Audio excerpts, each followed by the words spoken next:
Eu vou falar um pouco sobre o papel do Conselho Tutelar e a sua atuação. Também vou trazer um pouco da contribuição, da atuação do Conselho Tutelar junto à escola. Qual o que esse órgão possa vir a fazer junto com a escola, que vai garantir, né, que esses sujeitos estejam com seus direitos assegurados nas legislações. Então, o papel do Conselho Tutelar é um só, fixo: garantir os direitos da criança e adolescente, ponto, isso inquestionável.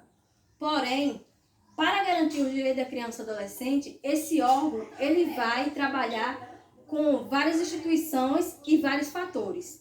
Um dos órgãos que o Conselho Tutelar deve trabalhar em consonância é com a escola. Como a autora, ela vem trazendo, né, que a dicotomia entre escola e Conselho Tutelar, que esses dois órgãos não conseguem dialogar para garantir os direitos da criança e adolescente.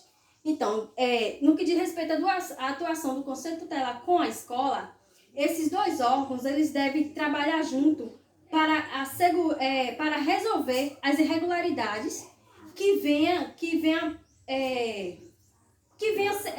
violar os direitos da criança e adolescente.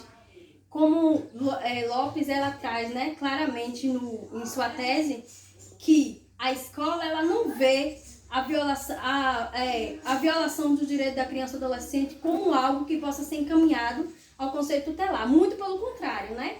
Tenta terceirizar o papel da instituição escolar para o Conselho Tutelar. E acaba criando essa dicotomia entre os dois órgãos, porque não há diálogo para que venham trabalhar em conjunto. Um outro fator é que o Conselho Tutelar, quando ele é acionado com relação à violação do direito da criança ou adolescente, ele deve encaminhar esse sujeito para outros órgãos competentes. E aí é onde vai entrar a rede de proteção, né? Que a autora ela vem falando, né, superficialmente da rede de proteção. Ela não adentra a essa questão, porque a tese vem falar sobre a questão da violação do direito das crianças negras, né? E qual o encaminhamento, né? O percursor, o tamanho de encaminhamento das escolas por parte dessas crianças para o Conselho Tutelar. Então, a escola, né, ela tem como obrigação, tá lá no Estatuto da Criança e Adolescente, a obrigação da escola é informar o Conselho Tutelar, né, como se porventura aconteça uma violação de direito, que a tese vem trazendo claro, que existe a questão da evasão escolar, é uma violação de direito, os maus tratos que as crianças elas sofrem, né, no ambiente familiar, no local onde elas estão inseridas, que é no Riacho, em Aracruz, né? E a violação de direito de modo geral, que aí vai incluir a questão da violência sexual, o trabalho infantil, entre os outros.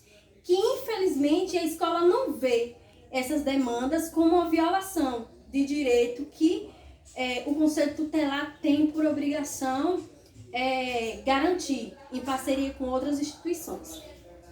Então, eu trago um pouco também das atribuições do Conselho Tutelar pautado no ECA, no Estatuto da Criança e Adolescente, que está resguardado na Lei 13.069 de 90, e no seu artigo 136, nos incisos do 1 ao 5, o ECA vem trazendo claro que as atribuições do Conselho Tutelar é atender as crianças e adolescentes, atender e aconselhar os pais, caso haja um desentendimento entre esses dois sujeitos, ou o responsável, né?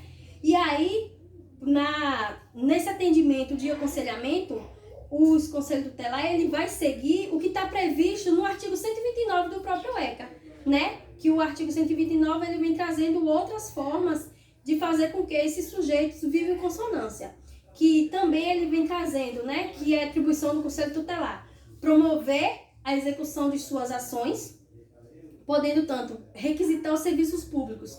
Exemplo claro que a autora traz no texto, né? Que existe que tem crianças, é visível na sala de aula, as crianças serem maltratadas, é visível no olhar e na aparência das crianças a existência de maus tratos. Então, o Conselho Tutelar, em sua atribuição, ele vai requisitar outros órgãos, porque ele não pode fazer um trabalho jurisdicional, ele não pode fazer o trabalho da justiça, mas ele pode acionar a justiça e outros meios, que é chamado de rede de proteção da criança e adolescente. Que esses meios, né, ele vai trazer, né, ele visa a promoção, né, de trazer segurança para essas crianças. E no caso dos adolescentes, eles vão dar encaminhamento para esses sujeitos, né? A depender da faixa etária, eles têm que direcionar esses adolescentes para um trabalho.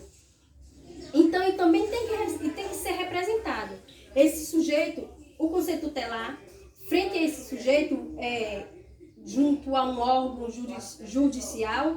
Um exemplo,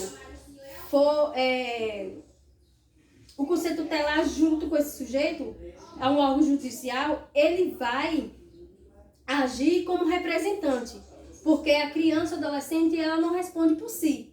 E a partir do momento que ela comete algo, ou que ela está sofrendo algo, o conselho tutelar, ele vai agir como representação, né?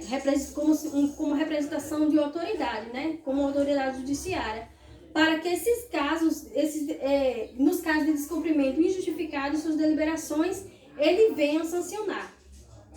E quando a situação ela se agrava e sai do poder da escola, da família, da comunidade e do próprio conselho tutelar, ele vai acionar outros órgãos, que é o Ministério Público, por exemplo, é um dos órgãos no qual ele vai acionar. Ele vai encaminhar a notícia, o fato do que está acontecendo, e junto com esse órgão e outros órgãos também, ele vai trabalhar em conjunto, né? Porque o papel do conselho tutelar é garantir os direitos da criança e adolescente. Que a autora, ela vem dialogando isso sempre, né? Ela traz os artigos e os incisos do ECA para confrontar a própria a fala dos professores, quando os professores dizem que os meninos estão disciplinados, que os meninos não querem usar boné, dentre os mais. Esses exemplos que eu estou citando é simplesmente atribuição da escola, uma questão pedagógica da escola, e não é uma atribuição do conselho tutelar.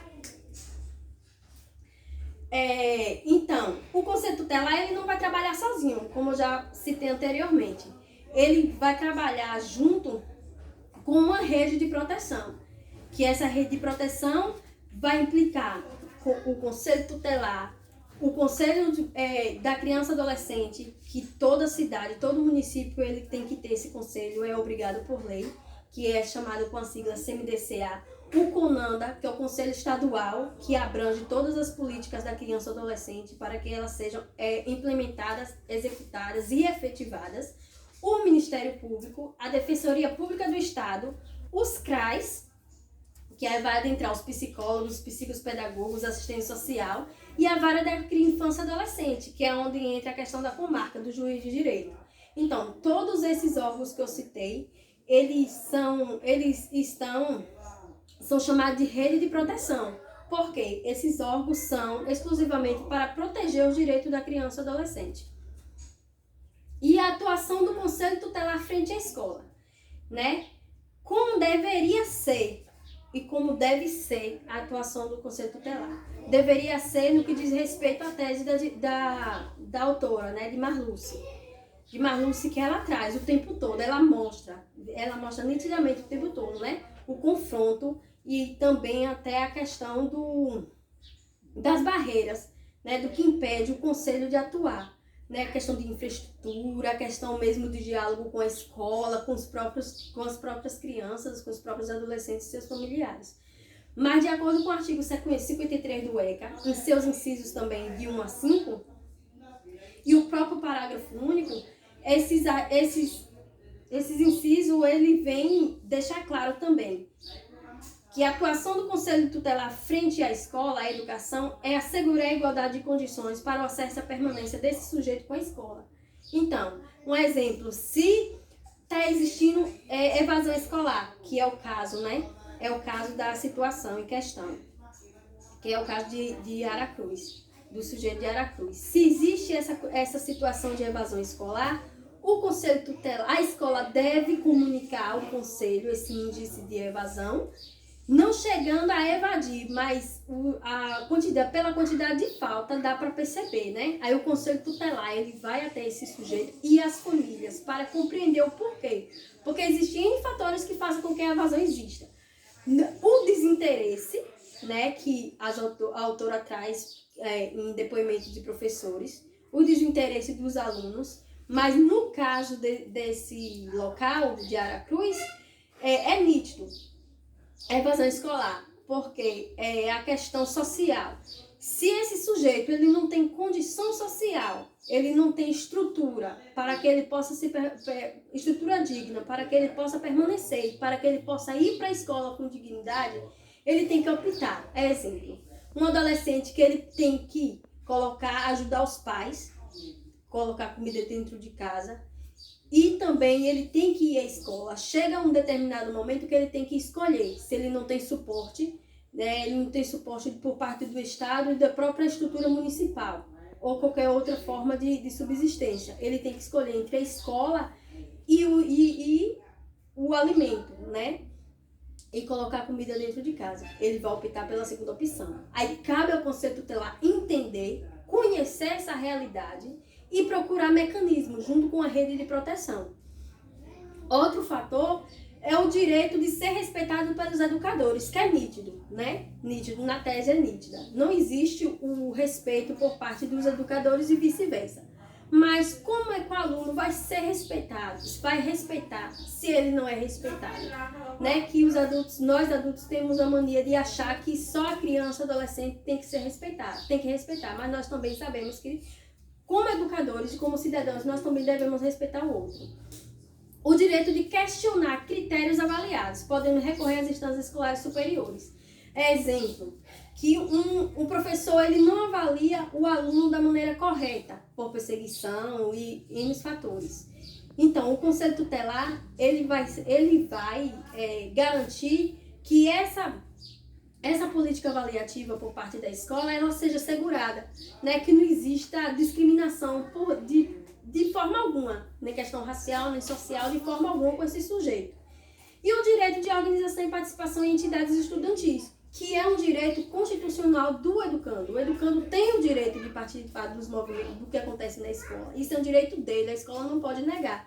E o que é que a gente vê é essa negação de direito. E o acesso à escola pública, isso é um direito fundamental. Isso é um direito fundamental de qualquer sujeito, é o acesso à escola pública. E o conselho tutelar ele tem por obrigação fazer com que esse direito seja garantido. Então, no parágrafo único do ECA, ele deixa claro, né, com relação aos pais, que é um direito dos pais ou responsável ter ciência do processo pedagógico e bem como participar da definição das propostas educacionais. Isso é um direito que está assegurado no ECA e os pais eles têm esse direito de saber. Porém, infelizmente, as escolas omitem. E como é o caso, né, de relatos de crianças que são expulsas. Chega ao conhecimento dos pais essa expulsão? Como é que chega ao conhecimento dos pais essa expulsão? Os pais participam da deliberação do conselho de classe? Com certeza não, né?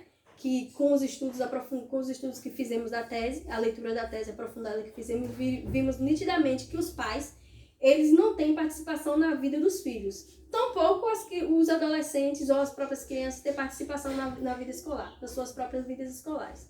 Então, no que diz respeito à atuação do conselho tutelar, é mais ou menos isso.